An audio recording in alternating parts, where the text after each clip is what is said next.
Item ಯಾವುದೇ ಇರಲಿ try ಮಾಡಿ ಆಚಿ ಚಿಕನ್ ಮಸಾಲಾ. ಆಚಿ ಚಿಕನ್ ಮಸಾಲಾ. ನಾನು ಕಾಂಗ್ರೆಸ್ ಸೇರಿದಾಗ JDSನಿಂದ ಎಕ್ಸ್ಪೆಲ್ ಮಾಡಿದಾಗ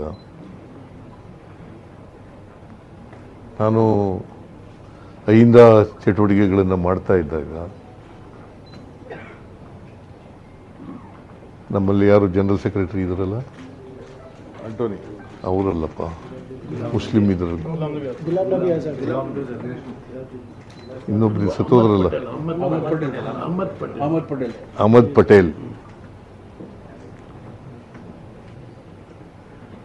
ಪಟೇಲ್ ಫಿರಾನ್ ಅಂತ ಒಬ್ರು ಇದ್ರು ಇಲ್ಲಿ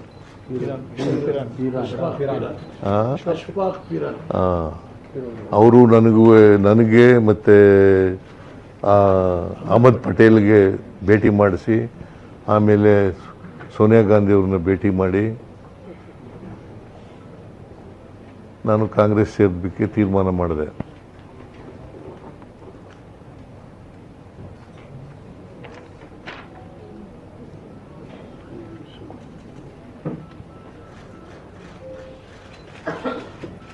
ಸೋನಿಯಾ ಗಾಂಧಿಯವರು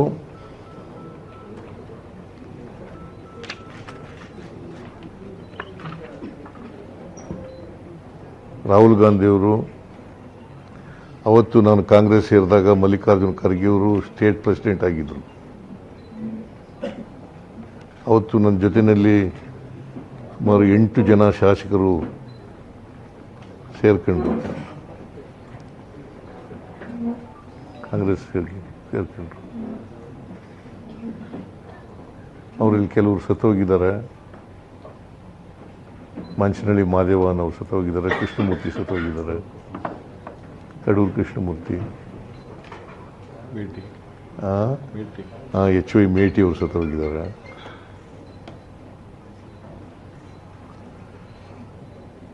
ಯಾರ್ಯಾರು ನನ್ನ ಜೊತೆ ಸೇರ್ಕೊಂಡ್ರವರು ಎಲ್ರಿಗೂ ಕೂಡ ನಾನು ಚಿರುಣಿಯಾಗಿದ್ದೇನೆ ಅಂತಕ್ಕಂಥ ಮಾತುಗಳನ್ನು ಹೇಳಲಿಕ್ಕೆ ಬಯಸ್ತೇನೆ. ಮತ್ತೆ ನಾನು ರಾಜಕಾರಣದಲ್ಲಿ ಕೊನೆಯ ಉಸಿರಿರೋವರೆಗೂ ಕೂಡ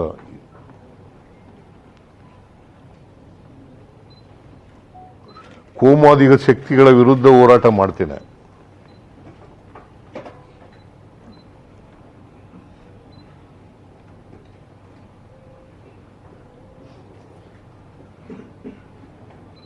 ಯಾಕೆಂದರೆ ಸಂವಿಧಾನ ಇವೆಲ್ಲಕ್ಕೂ ಕೂಡ ವಿರುದ್ಧವಾಗಿದೆ.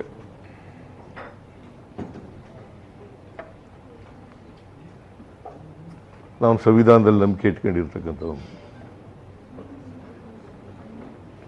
ಒಂದು ವೇಳೆ ಸಂವಿಧಾನ ಇಲ್ಲದೆ ಹೋಗಿದ್ರೆ ನಾನು ವಿದ್ಯಾವಂತನೂ ಆಗ್ತಿರ್ಲಿಲ್ಲ, ಶಾಸಕನೂ ಆಗ್ತಿರ್ಲಿಲ್ಲ, ಮಂತ್ರಿನೂ ಆಗ್ತಿರ್ಲಿಲ್ಲ, ಮುಖ್ಯಮಂತ್ರಿನೂ ಆಯ್ತಿರ್ಲಿಲ್ಲ, ಡೆಪ್ಟಿ ಚೀಫ್ ಮಿನಿಸ್ಟರ್ ಆಯ್ತಿರ್ಲಿಲ್ಲ.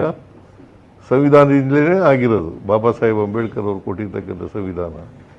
ಇಲ್ಲೇ ಹೋದರೆ ಕುರಿ ಮೇಯಿಸ್ಬೇಕೋ ಅಥವಾ ಹೊಲ ಉಳ್ಬೇಕೋ ಇದನ್ನು ಮಾಡ್ಕೊಂಡಿರ್ತಿದ್ದೆ ನಾನು. ಯಾಕೆಂದರೆ ನಮ್ಮ ತಂದೆ ತಾಯಿಗಳು ಅವಿದ್ಯಾವಂತರು.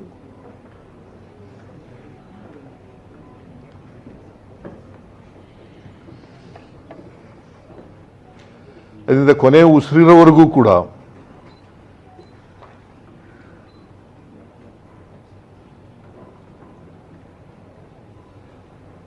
ಸಂವಿಧಾನಕ್ಕೆ ಯಾರೇ ಧಕ್ಕೆ ತಂದರೂ ಕೂಡ ಅದರ ವಿರುದ್ಧ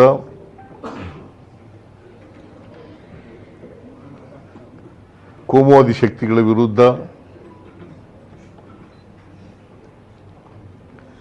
ಮತ್ತೆ ಜನರ ಸಮಾನತೆಗಾಗಿ, ಸಮಾನ ಅವಕಾಶಗಳಿಗಾಗಿ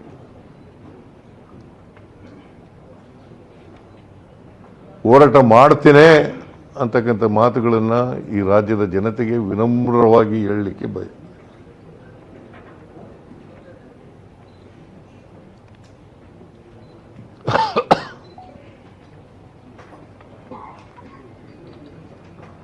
ಮತ್ತೆ ಇನ್ನೊಮ್ಮೆ ಸೋನಿಯಾ ಗಾಂಧಿ ಅವರಿಗೆ, ರಾಹುಲ್ ಗಾಂಧಿ ಅವರಿಗೆ ಮತ್ತೆ ನಮ್ಮ ಪಕ್ಷಕ್ಕೆ ನಮ್ಮ ಎಲ್ಲ ಲಕ್ಷಾಂತರ ಕಾರ್ಯಕರ್ತರಿದ್ದಾರೆ ಕಾಂಗ್ರೆಸ್ ಪಕ್ಷಕ್ಕೆ. ಅವ್ರಿಗೆಲ್ಲರಿಗೂ ಕೂಡ ಧನ್ಯವಾದಗಳನ್ನು ಹೇಳಿ ಇವತ್ತು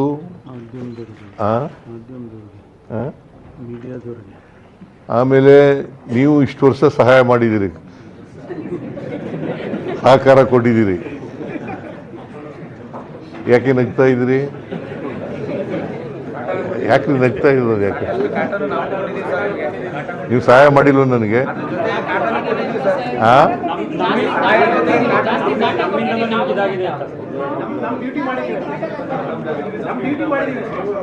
ಎಲ್ಲ ಮಾಧ್ಯಮದ ಸ್ನೇಹಿತರಿಗೆ ಧನ್ಯವಾದಗಳನ್ನು ಹೇಳಲಿಕ್ಕೆ ಬಯಸ್ತಾ ಇದ್ದೇನೆ. ಏಯ್ ಹಾಳಮ್ಮ, ನಾ ಇನ್ನೂ ಮುಗಿಸೇ ಇಲ್ಲ.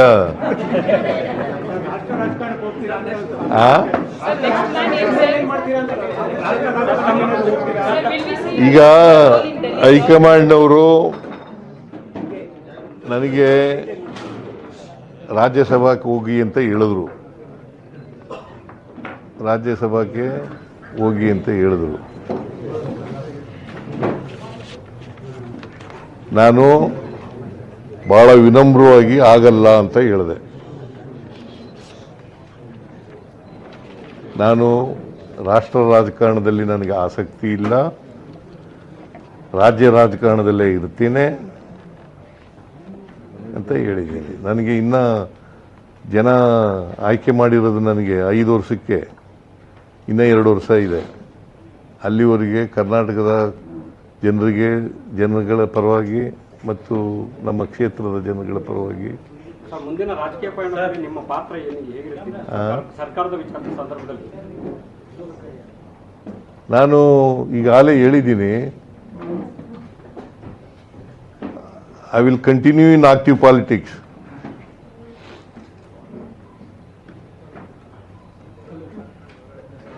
ನಾನು ಕೋಮು ಶಕ್ತಿಗಳ ವಿರುದ್ಧ ಹೋರಾಟ ಮಾಡ್ತೀನಿ ಅಂತ ಹೇಳಿದ್ದೀನಿ.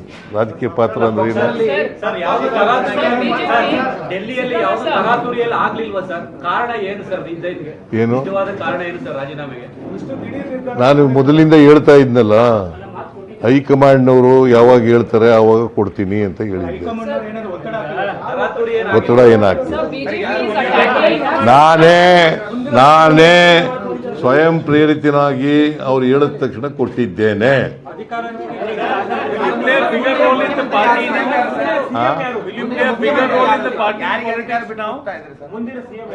ಒಬ್ರು ಕೇಳಿದ್ರೆ ಹೇಳ್ಬೋದು, ಎಲ್ಲರೂ ಒಟ್ಟಿಗೆ ಕೇಳಿದ್ರೆ 4 ಜನ 5 ಜನ ಕೇಳಿದ್ರೆ ಯಾರಿಗೂ ಉತ್ತರ ಕೊಡೋದು?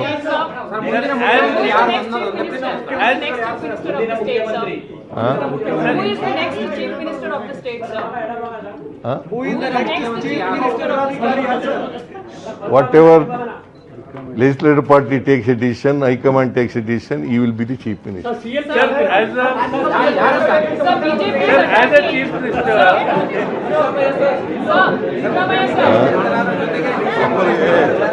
ಮಸಾಲೆ ಬೇಕು.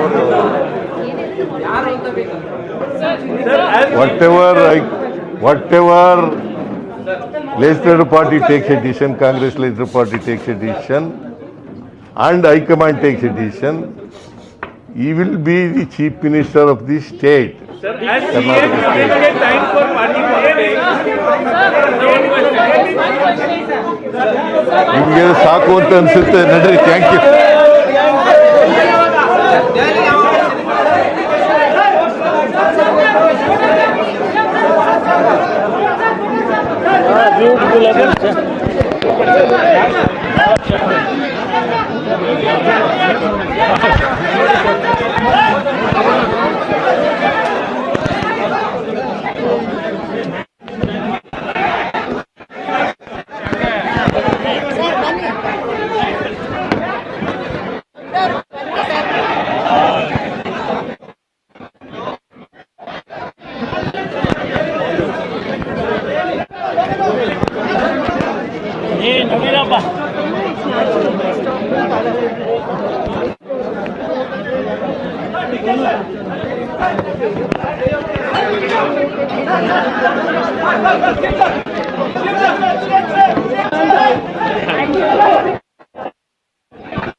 And who will be the CM, sir? He just announced.